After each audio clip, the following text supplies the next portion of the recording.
Hello everyone, this is Mayor Welch coming to you from City Hall on a cold Wednesday afternoon.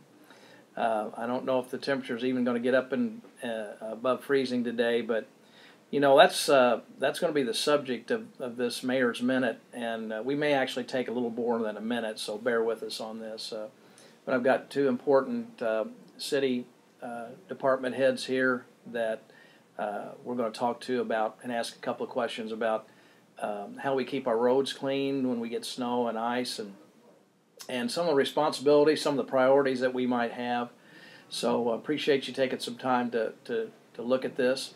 I want to introduce to you Police Chief Dan Thurston here to my right, and our Street Superintendent, Mr. Doug Vest, on our left. And these guys and their departments were very busy this past weekend. We had a pretty big event, snow and ice event, come in on Friday.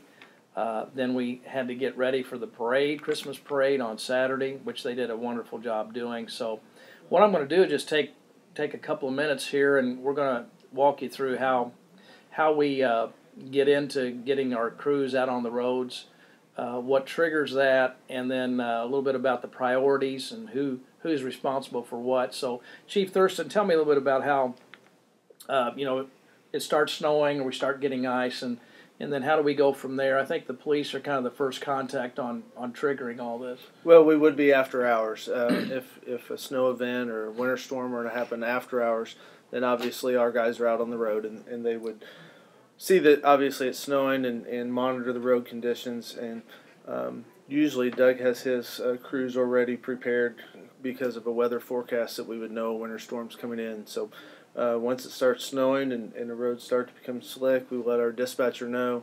Our dispatcher would contact whoever from the street department would be on call, and then they would contact their crews and get them out on the roads. Okay. All right, Doug, tell us a little bit about what you do to even get ready before the first snow hits, what all you have to do with your department to just be ready to go. Well, basically, we double and triple check all the equipment, make sure everything's functional, all the fluid levels are full, everything's ready to go on the trucks. We have them posted inside the garage, ready to go out at a moment's notice, and we always keep an eye on the weather forecast, so we'll have an idea on what's coming as well, and we'll also get with the crew that's on call, which is about half of our employees, and we'll make sure that they're all ready to go and on high alert. And as soon as we get the word from dispatch at the police department, then I will contact them and we'll come out and begin the process. Okay. So once we get into the time frame of the year where we could get snow or ice, you have teams that are on call after hours, right? That's correct. We have two teams. That way, if we have a long event, we can switch teams, do an 8-hour shift, and then the next crew would come in and take over for the next 8 hours. And if we have a really big event, then we could just keep it rolling that way. Okay. I know I got an email the other day talking a little bit about Main Street, and we'll get into that in a minute. But I think what people need to understand, how we attack this is going to depend on the time of day it comes, whether it's ice or snow or a mixture, how fast it's coming down. That all affects how you attack this, I'm sure. Right. Take us through last Friday. I think eventually it started really snowing here about 2 o'clock Friday afternoon. Take us through the rest of the evening. Well, basically, when the accumulation is coming down, our main priority is to keep Michigan Hill, Telegraph Hill, and the main arteries of town open for emergency access, so the police department can get from downtown to up on the hill, as well as EMS, who is still stationed down on 4th Street. They have their garage down there as well, so they need to be able to get from downtown to uptown. So while the event is ongoing, we have to concentrate on emergency routes: Telegraph Hill, Michigan Road, State Street, Craigmont. We try to keep those main areas open for the emergency personnel. Once the accumulation dies down and we've got a break in the action, so to speak, then we can start getting on some of the side streets and opening those up for everybody else to be able to access. Okay.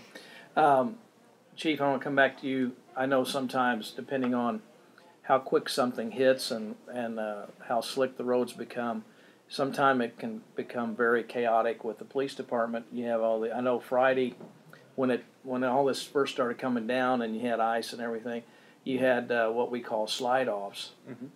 Any suggestions on how to approach that? I mean, if you're in let's say you slide off the road and you can't get out, there may be a time where we have so many of those, the police can't get to all of them. So talk a little bit about that. Right, and thank goodness we live in the age that we do now, that almost everyone has a cell phone in their car and they can get those things reported. Before, sometimes, you may be there until someone happened to drive up on you. But the standard driving precautions would be allow yourself plenty of stopping distance, slow down, take your time, and maybe the best advice of all is stay in when you can. We had about a 3-hour window where it got pretty hectic on Friday, between 3:30 and 6:30. Then after that, Doug's crews have been out for a while, and I think people got home and stayed home after that. But after that, it really wasn't too bad of a weekend. I think we checked 12 accidents over the weekend, had 6 slide-offs, and 2 or 3 other stranded motors that could have been for any reason, but I think they were weather-related. So it was a busy weekend, and it was a busy time period there for those 2 hours, but other than that, it was okay. Okay. To touch on something Chief just said, folks, it gets right down to it.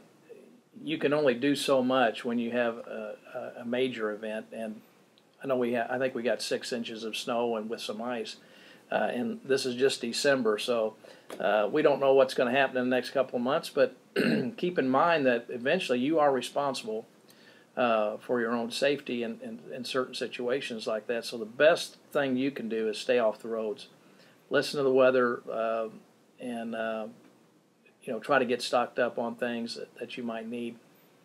But real quickly, too, I know I got an email earlier complaining about Main Street.